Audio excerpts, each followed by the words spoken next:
Patients victimized by people they're supposed to trust, their doctors.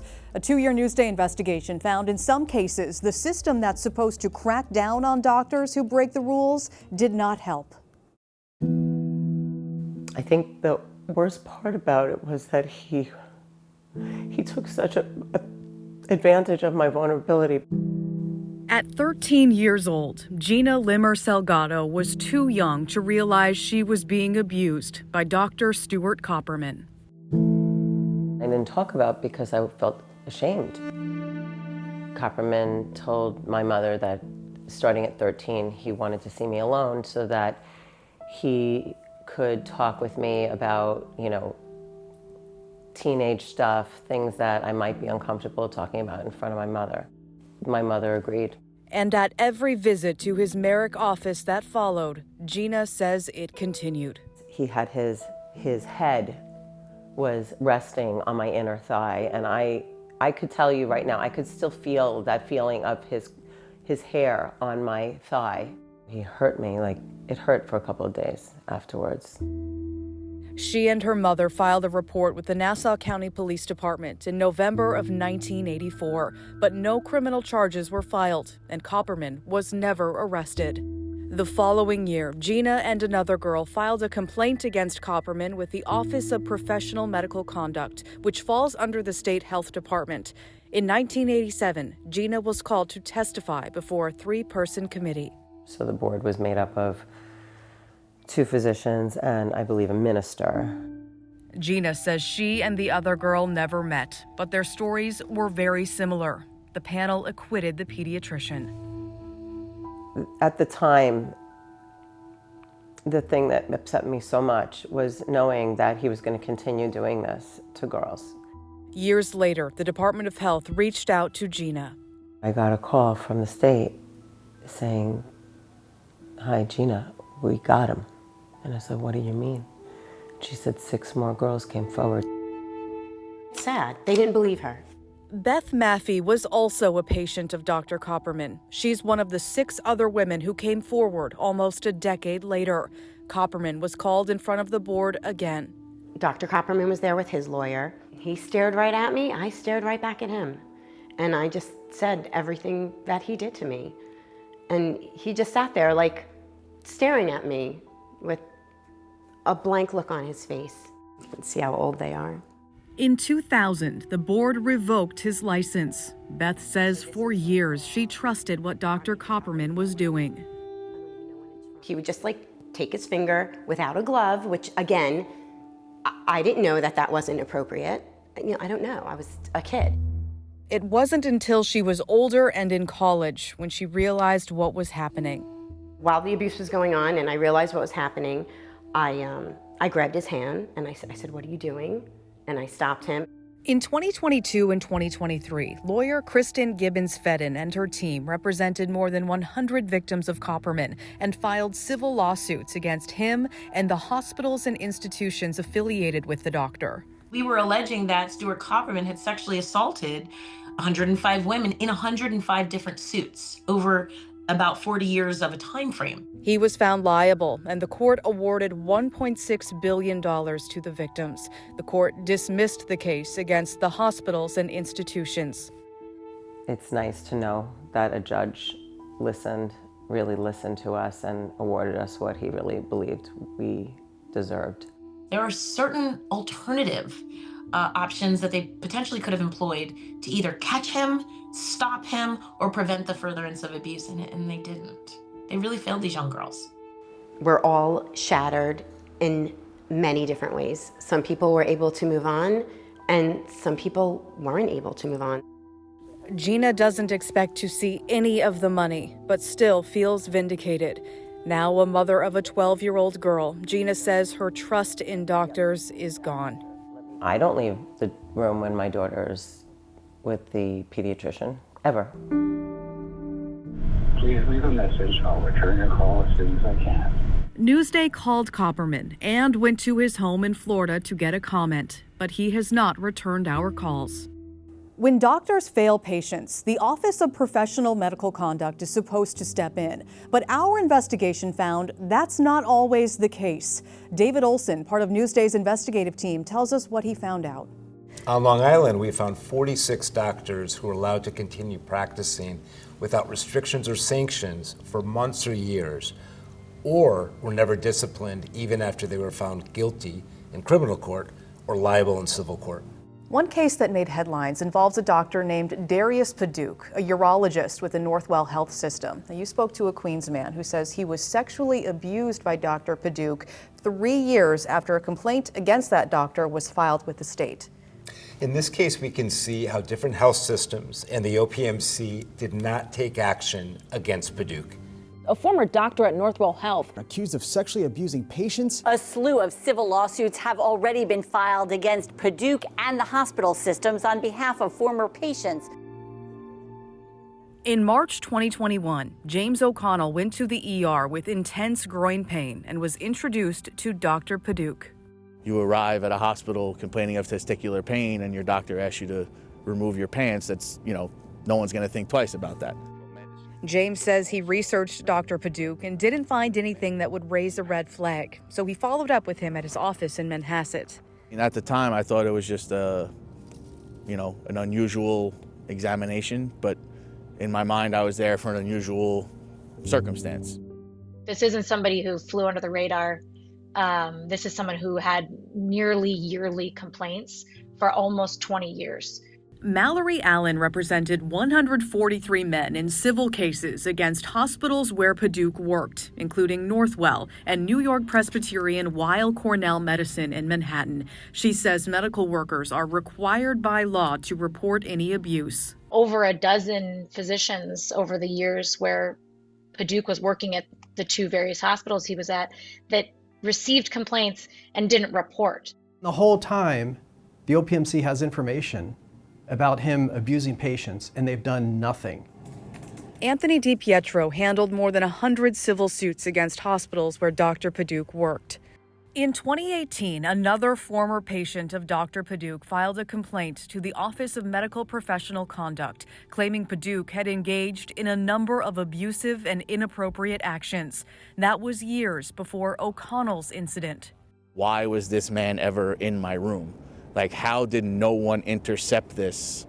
And, his accusations began 2 decades before I ever met him. There is absolutely no reason that Paduk was able to end up at Northwell on Long Island.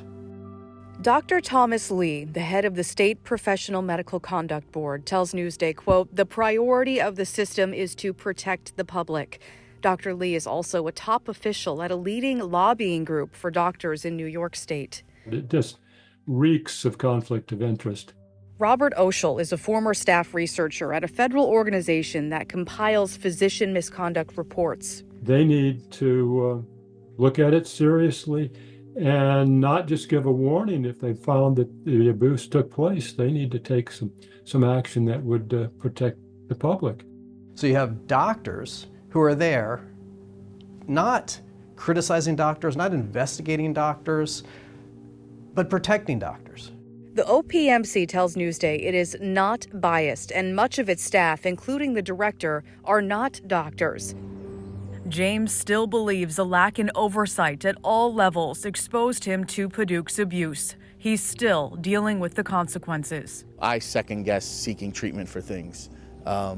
Second guess, decisions I make. It just really makes it harder to trust who you're seeing and also trust your decision. In May 2024, Paduk was convicted in federal court of the sexual abuse of 5 minors and 2 adults. He's been sentenced to life in prison.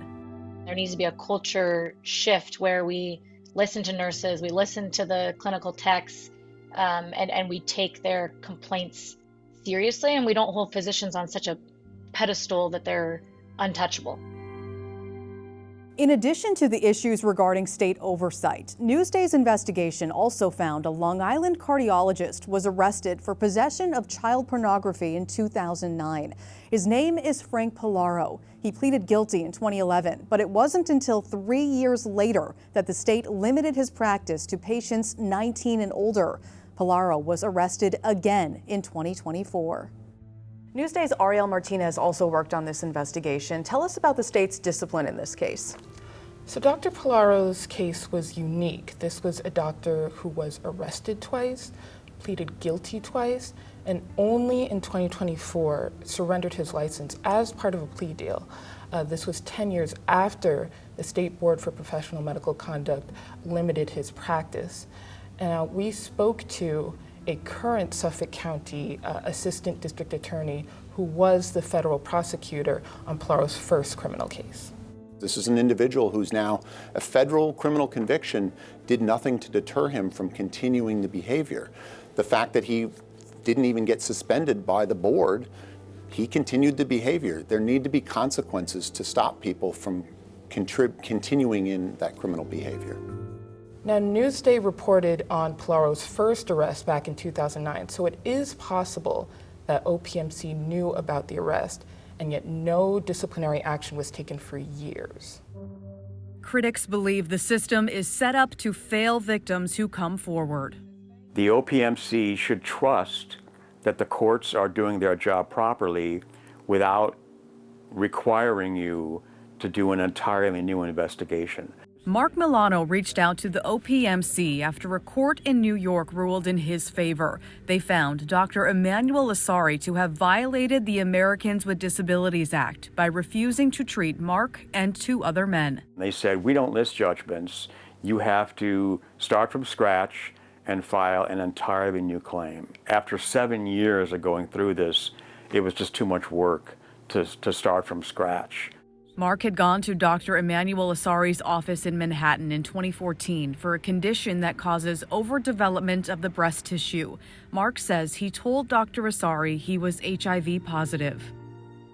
He said, I must inform you, it is our policy to never perform any procedures on any patients with the human immunodeficiency virus.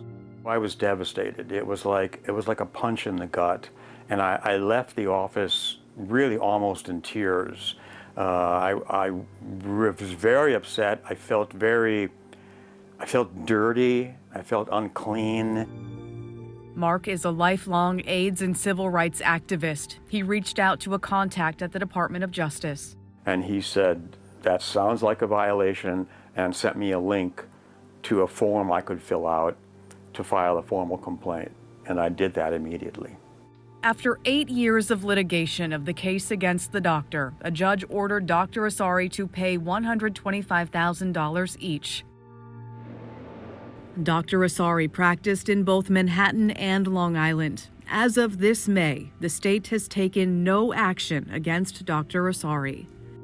This has been thoroughly investigated by the Department of Justice. Why isn't that at the OPMC website? That's crazy. Another disturbing case our investigative team uncovered, a botched surgery that changed a woman's life forever. David, you met Carol Wilkins in Florida earlier this year. Tell us about her case. So Carol Wilkins has been carrying a colostomy bag for the last 23 years after an operation performed by Dr. Greg Sajio. He is no longer allowed to perform surgeries, but New York State let him keep his license. It was a same-day procedure. He destroyed my life. 68-year-old Carol Wilkins lives in Florida now. More than 2 decades ago, the former nurse went to a hospital in New Jersey to have her gallbladder removed. Afterward, she realized something was wrong. When I woke up, I was in a lot more pain than I thought I was going to be in. Every day I was getting worse, and the pain was more intense. So I says, do you think you possibly nicked my bowel? Carol remembers Dr. Sajio insisted she was all right. She checked herself out and went to another hospital. That's when she says feces began leaking through the scars in her abdomen. I had emergency surgery then. I had a colostomy then, and then it still continued to rot on the inside. It was all gangrene and a big mess.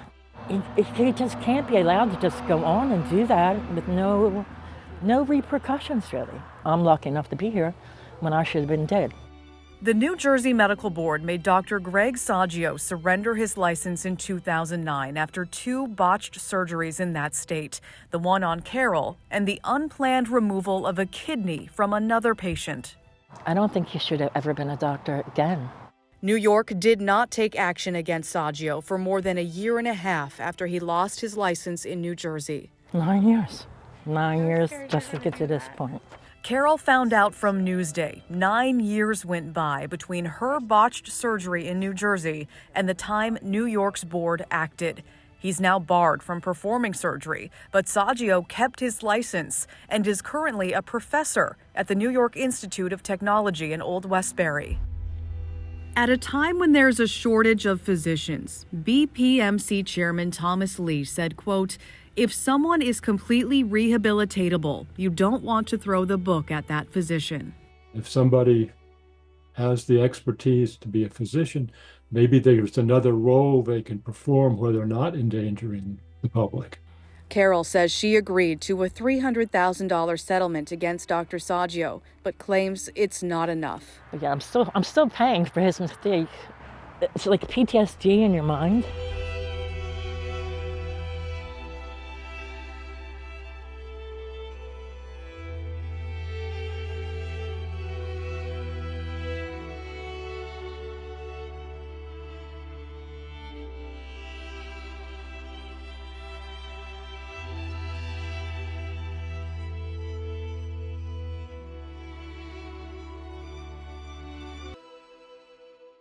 To learn more about this Newsday investigation, scan our QR code.